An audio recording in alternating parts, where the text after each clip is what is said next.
know I've gotten a few questions on some of my videos and some of my Instagram. I post up a Wheelie Wednesday picture video every Wednesday. How do I wheelie? You know, I've seen a lot of tutorials online, and a lot of them to me are confusing. There was this one guy that I watched a long time ago that he said this method, and it's just made sense to me. But I'm just going to kind of go through my process on how I would try to learn how to ride wheelies. And I am by no means like a master at riding wheelies, but I'm just going to give my 2 cents in the ring. There's plenty of how-to wheelie videos out there, and you can go watch as many of them as you want. And you know, something might not work for you, but you see something on somebody else's video that might work for you. So my recommendation is take your bike out, find you a nice good open road. You know, you don't want to mess around in traffic. And the thing I like to do is play in first gear. Don't get too crazy with it, but get used to the bike coming up. So just play with it.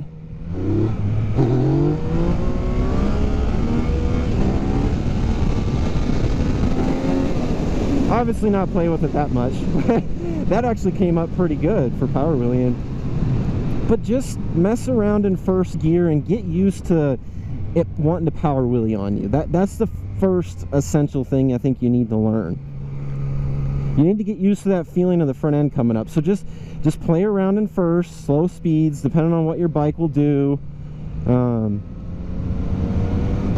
get carried away with reaming on it too hard. Like I said, this is first gear. First gear is potentially dangerous. You know, it's very easy to flip your bike over. So just play around with it, and just close the throttle and then whack the throttle. And then if you want, just bring it back down in first gear, just so you can set it down softly. We want to save the front suspension as best as we can. So now once you get used to how you have to power wheelie it, you know, you have to really roll on the throttle to power wheelie it, right? Like, you can't just barely hit the throttle and it'll come up. You have to, I mean, you have to give it a good little punch. So once you get used to how you have to hit the throttle, now you can start bringing in the clutch. And to me, a lot of people confuse people on this whole clutch shit. They're like, clutch, throttle, clutch, and throttle, clutch, throttle. I just think it's so confusing, and it confused the hell out of me, and I just couldn't figure out what I was doing. Come to find out, I was just clutching it too much. I was slipping the clutch too much. So I don't know who said it, but he had a really kind of good saying to me, like, now that you know how to power wheelie, you know, you have to twist that throttle really hard to power wheelie. Now when you go to power wheelie, you're going to be in second. You don't want to do this in first. You'll flip your bike over backwards. I don't care what bike it is, you will flip it over backwards. Mimic that same thing you would do in first gear to power wheelie it, but when you go to hit the throttle, just pull back the clutch enough for it to slip. When I first got this bike, I put shorty levers on it.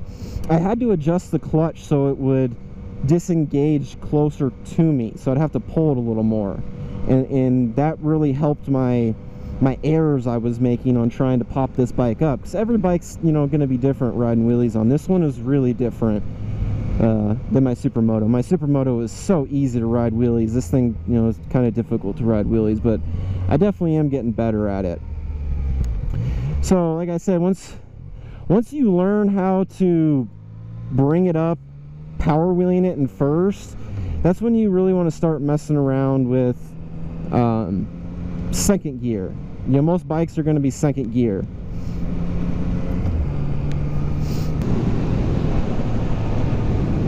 Like I said, you want to get comfortable with popping that front end off the ground. You want to get comfortable with twisting the throttle and knowing what it takes to kind of bring the bike up. Like I said, now we're going to try it in second gear, and we're going to do the same thing we would do power wheeling in. We're just going to barely pop the clutch enough for it to slip. So you just roll on the throttle and slip the clutch.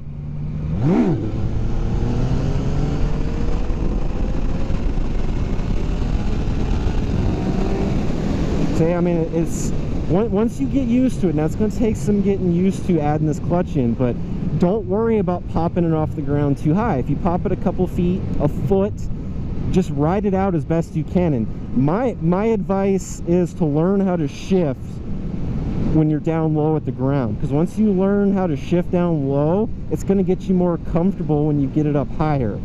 That's how I did it with my DRZ. I would pop it up and I would ride it in second, and then I would catch third really quick and just ride them out, you know, at a slight angle. I was probably only, you know, 2 feet off the ground, but that's how I progressed. And like I said, I am no professional, but I think I'm pretty decent. I mean, I can pop them up just fine now. You know, 2 years ago I couldn't wheelie up clutch up a wheelie at all, so I feel I'm getting better. But that's just my take on how to do it.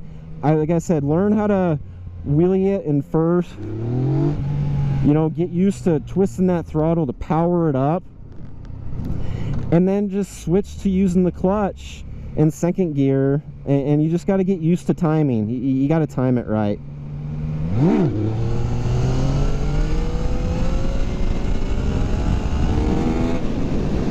And do your best to try to chase it out as you're coming down, so you don't slam your bike. Now, if you have a supermoto or dirt bike, it's really not that big of a deal. They're designed for that, but you know, these sport bikes are not designed for that. But that's just how I do it.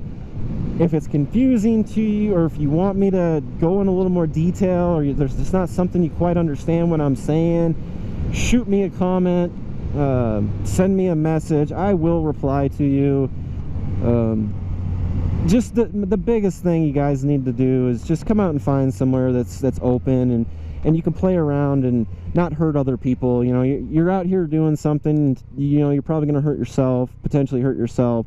You don't want to start hurting other people. So that's my 2 cents on it. I'll just leave it at that. They say if you have any questions, hit me up in the comments. If you guys want, like, subscribe. I'm going to keep putting out videos, and I'm going to try to stay motivated, but that's all I got for now. Thanks for watching. One last one.